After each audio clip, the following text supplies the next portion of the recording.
sort of bizarre mysticisms, and then became a skeptic, and then was converted to Christianity, and in many respects the history of philosophy has been called footnotes to Augustine. A more modern example would be one of the absolute poster boys for atheism in the 20th century, Antony Flew. Antony Flew certainly was an atheistic poster boy, and has had a very public conversion to theism, and is deeply impressed with the person of Jesus Christ. I don't believe he has yet confessed Christian faith, and part of his conversion to a theistic perspective was the issue of what he perceived to be design and intentionality and rationality in order in the universe, and at the molecular level. I know that those things impacted him.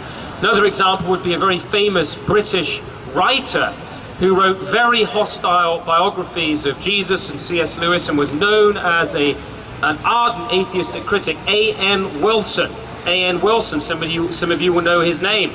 And he was recently, articles in the New Statesman and all sorts, converted to Christianity, called his atheism a form of adolescence, where he wanted to just be with the in crowd and deny his own human experience. So yes, there are definitely people who have gone across that divide.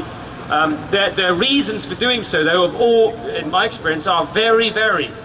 Some people, it's an argument, something that impresses upon them so strongly that they shift their position. For others, it's an experience in their lives that they recognize that the position they've been holding is inadequate.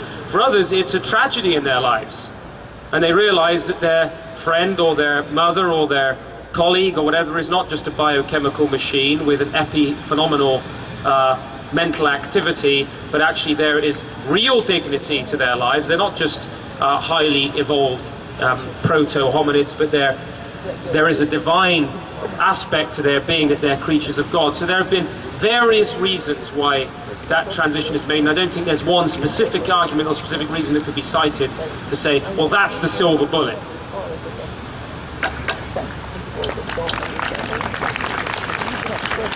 Look, I mean, conversions have gone both ways and every way, but I think what's probably more remarkable is how few there are. Right? Very, very few people change their minds about these things, and that's, as I said at the beginning. And I think that's, some people try to justify this in a way. People like Karen Armstrong, who writes books about religion, in which the main theme is, look, religion doesn't need any beliefs. So if you disagree with other people who are religious, that's okay, because actually none of you really needs any of those beliefs. So I think it's a hugely complex question, but it's also true that atheists are a growing minority, and so although the conversions are rare, there are slightly more conversions, if you could call them that, on the ground simply of rationality, from theism to atheism.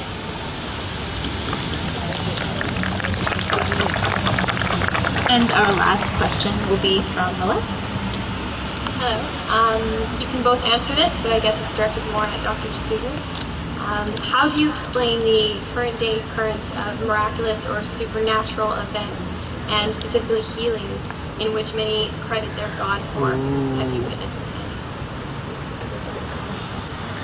I got the question over the noise. It was how do I explain supernatural events? Right? Supernatural or miraculous events, right. Healing. That's a very interesting question. Actually, Hume, I think, had what I find a thoroughly convincing answer to this question. He essentially said, look, a miraculous event is something that contravenes a law of nature. Now, if ever there happens, there is no logical impossibility, as Joe pointed out, that was Hume's main point. There's no logical impossibility in imagining that the sun won't rise tomorrow, or that this microphone will suddenly turn into a duck, or whatever, right?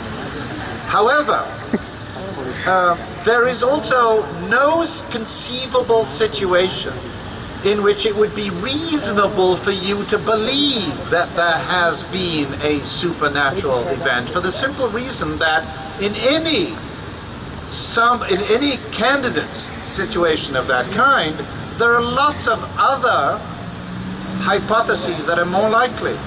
That you or people whom you trust and who've told you this have made some mistake, or that the thing in question wasn't a law of nature in the first place. And surely that's a more plausible thing to believe in any particular case. So while there's no logical impossibility about there being a miracle or supernatural event, actually it's always irrational to believe that you have witnessed one.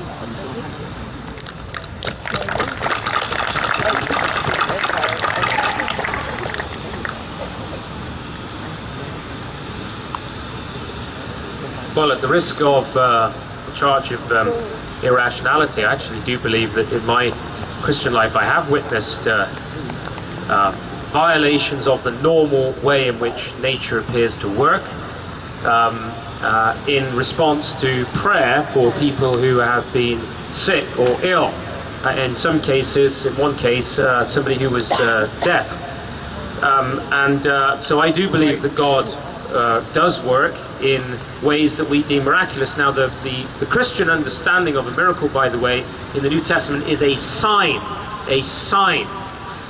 It is certainly true that Hume talked about his skepticism about the possibility of the miraculous and talked about it being a violation of the laws of nature. At the same time, Hume didn't really believe that you could actually establish laws of nature, because he says they were assumptions about reality and the way reality might operate and couldn't be proven.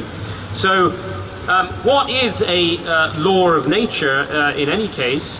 A law is only a description of the mode of operation of something. So you can describe the way a billiard ball moves around the table, but that doesn't account for how the billiard ball was set in motion. So in the Christian worldview, a sign is simply when God does something different to his normal way of working. I mean, if there's a God, this is what the Apostle Paul in his address to, I think it was King Agrippa, said, "Why should it seem improbable or impossible to you, O King, that God can raise the dead?" If what we call natural laws, and we tend to personify them in the pagan worldview of Dr. de Sousa, but if natural laws are in fact simply descriptions of God's ordinary way of working, why can't in certain instances God do something different? That's why it's a sign. So if every other week somebody got raised from the dead, nobody would be that impressed about Christ's resurrection. If every other week somebody was being healed of something, no one would be too impressed. But when something unusual happens in this regard, Scripture calls it a sign, and I do believe those things are real and possible.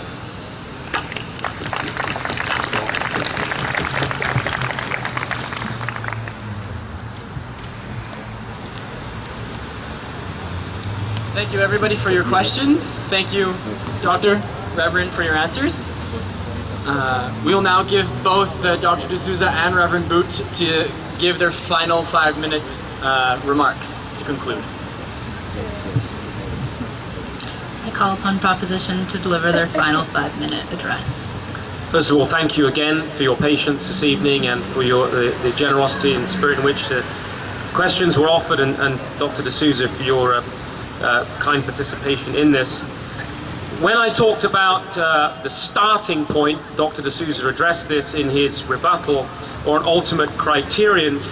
I did not mean that every time we think about life and reality we have some sort of abstract, objective starting point and build our arguments from there. I simply mean that when we do sit down and ask the ultimate worldview questions, origin, meaning, morality and destiny, we either decide that we're going to begin the project of knowing from the perspective that there is a God who has given a rational structure to reality and to our minds, or we're going to begin simply with the finite self, as Descartes began and said, "I think, therefore I am."